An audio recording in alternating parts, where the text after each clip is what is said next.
Kangasniemen aktiiviset avantouimarit eivät kylmää vettä pelkää. Kun Kiviniemen leirintäalueen sauna lämpiää tiistaisin ja perjantaisin, on paikalla parhaimmillaan yli 50 uimaria.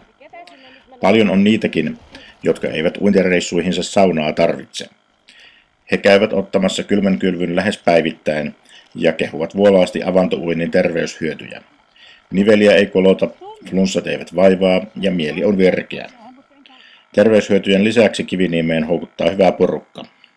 Saunan lauteella parannetaan maailmaa, vertaillaan kokkauskokemuksia ja välillä nauretaan mahat kippurassa. Hyvä.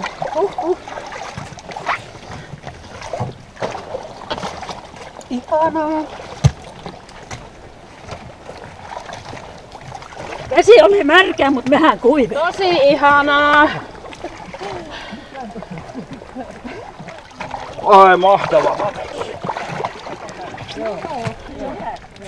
Niveliin on auttanut, ei ole nivelkipuja eikä ole ollut flunssaa ja semmoista hyvää mieltä. Elää täris. En täris. Kylmän sietokyky parantunut. Ei palelle varpaita. Niveli on auttanut ja hirveän hyvä mieli, pirtsakka olo. Tää on sellainen laji, tähän jää eka kerran jälkeen koukkuun. Aivan, tää on kuin huumetta. No niveliin auttaa todella paljon, että mullakin on nivelkipuja ollut ja mahtavat.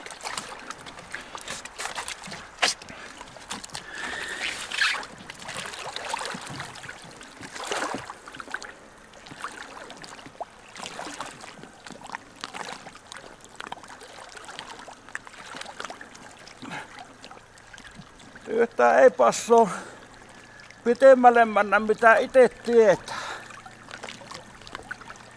Että ei urheillahan tässä ei suo.